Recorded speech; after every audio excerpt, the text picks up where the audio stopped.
The rear camera on the Poco F1 is a Sony IMX363 with 12 megapixels of resolution, f1.9 aperture, 1.4 micron pixel size, and a secondary 5 megapixel Samsung depth sensor with f2 aperture and 1.12 micron pixel size. The setup on Mi A2 definitely seems superior on paper at least, with a 12 megapixel f1.75 Sony IMX486 with 1.25 micron pixel size and a secondary 20 megapixel Sony IMX376 with 1 micron pixel size and identical f1.75 aperture. The primary difference you would notice when comparing images from both these phones are the colors. The A2 renders colors very accurately and has near perfect white balance, while there's a tendency to oversaturate the colors and also have a yellowish tinge on the F1 images. Sharpness too is miles better on the Mi A2, mostly owing to the superior sensor, which takes the lead despite the smaller pixel size. Dynamic range is pretty identical on both, but the A2 has a tendency to underexpose images in HDR mode, and as a result you may have to bump up the brightness in post. In this way, the Poco F1 HDR mode is much better. In low light conditions, the Mi A2 again has an advantage due to the brighter lens as well as better color accuracy. The HDR mode works well on both to extract more details from the shadows, but if you truly want to make the best use of the A2, then it's best to shoot in manual mode with the low light camera. The IMX376, which takes sharper images with less noise, is the low light camera on the Mi A2.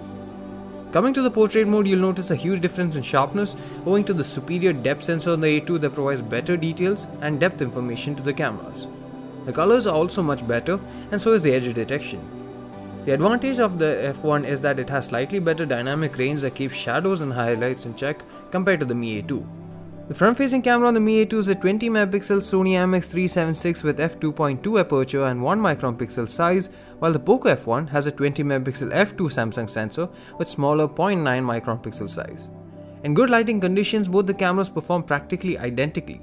There's great sharpness on both and dynamic range is about the same too. The A2 has a more neutral color range and proper white balancing, while the F1 tends to produce warmer images which are a bit yellowish. In portrait mode, edge detection is slightly better on the F1, and surprisingly, it's also sharper, keeping the portion in focus with more details than the A2. I would have expected the larger pixel size to give the A2 an upper hand, but it's the other way around. Colors are still better on the A2 and contrast is also more natural looking on the A2 though.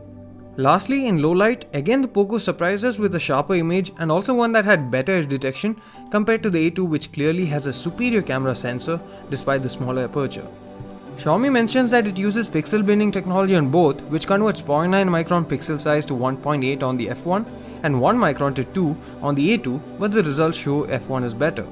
In terms of video recording, the phones are pretty similar as they support 4K 30fps without EIS and 1080p with EIS. The A2 also additionally supports 1080p 60fps mode with EIS enabled, but that was added later and is a feature currently unavailable on the Poco F1, so hopefully it'll too get this functionality considering that it has a more powerful processor under the hood. The stabilization is the same on both when EIS is enabled, and the bitrate as well and detailing is practically identical too. The main difference is felt where the videos are more saturated on the F1 while the A2 has more neutral colors. The 4K mode on the F1 in particular is even more vibrant compared to a 1080p mode, and you'll notice a similar situation on the A2 as well.